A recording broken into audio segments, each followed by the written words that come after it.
What's up guys, Charlie here. Today I want to talk about what stock photography really is. Because it's a lot more than just uploading pretty pictures and hope they sell.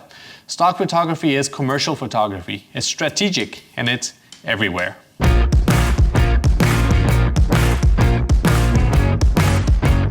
Stock photography is when you take photos or videos and you upload into different agencies and you get a commission.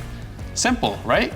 Now here's the thing, I've licensed 250,000 photos, I've made over $200,000 with stock photography, and I still don't consider myself a full-time stock photographer because I work directly with clients. I make a lot more money working with clients and doing stock photography as a side thing. So stock photography is just a small piece of the income for me. Recently, I watched a video of a YouTube group that shoots stock photography. They sell courses, they're dedicated full-time stock photographers, and they're interviewing other stock photographers, but they only want real full-time stock photographers. And I was like, wait a minute, I think you're missing the point. And see, here's my thing, and yes, I took it personal because I've been doing this for a long time, but stock photography is commercial photography. When I work with a client, when I work with a restaurant, for example, that photo is selling something. That's a stock photo. If I take a photo of a salmon dish, I'm selling that visual to the person. If the restaurant is gonna put letters or wording or whatever they need there to promote that dish, that same photo could be sold as a stock photo. And I have sold photos that I do for clients. I sell them in stock sites as well.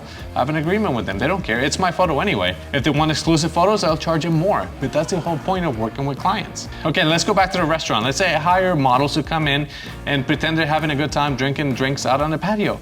We're selling a lifestyle. If I fly the drone around the restaurant to show that the restaurant floats or that we're on the 7th floor, enjoying the view, that's a stock video because we're selling the idea that that's where we are. So even though I'm working directly with the client, I'm selling that lifestyle, and that's what stock photography is all about. Now, the same photo of the fish, of the salmon, that could be used to compare wild-caught fish to farm-raised fish, or microplastics found in salmon, or the benefits of omega-3s found in fish. The same photo could have multiple uses, and that's what we have to keep in the back of our minds when we add the keywords, titles, and descriptions. When I shoot real estate, I'm not just selling the picture of the house, I'm selling a lifestyle, and that's what you have to think about when you shoot stock photography.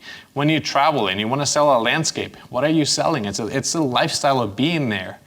How do you sell that? If you keep that in mind, you're going to sell a lot more photos. The only difference between working with a client or a brand and stock photography is that when you're shooting for someone, you have to keep their brand in mind, their logos. Stock photography is about removing logos so that brand can add their own.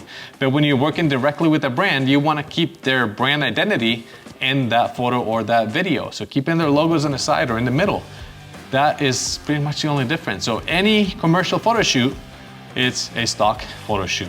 Somebody asked me recently why I stopped talking about stock photography in my videos, and the truth is I haven't. I just stopped putting the word on the thumbnails. But when I make a video showing you LED lighting or strobes or whatever, that's lighting for stock photography.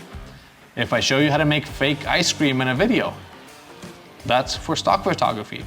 If I'm up on top of a mountain using a flash, taking pictures of Bambi in a tent, that's a stock photo. So no, I have not stopped talking about the stock photography. I just stopped putting the words on the thumbnails or the titles. And you know what happened? My views just went straight down. But the truth is, every time I do a photo shoot, every time I show lighting or anything, I'm always thinking about stock photography because that's how my brain is wired now. I'm always thinking about how to sell something, how the concept for this. So anytime I do a photo shoot is with stock photography in mind. And again, I don't want this to be a rant. It's not that I'm offended that somebody doesn't consider me a full-time stock photographer because I don't consider myself a full-time stock photographer. But when I do videos here and I show you B-roll, that's stock video. That's something that I'm shooting to get you to get an idea in your mind or how to use something or just showing a product. That's a stock clip. So yes, stock photography is everywhere. See, my thing is that if you use stock photography to learn how to shoot commercial work, commercial video, commercial photography, that's gonna open a lot of doors for you. Now you can work directly with clients, and that's where a lot of money is found. I'm not knocking down stock photography, I love it. It's a great tool, but to me, that's what it is. It's a tool, practice, experience. That can lead to huge opportunities. And with that off my chest, I want to thank you all because we're getting really close to 20,000 subscribers. That feels awesome.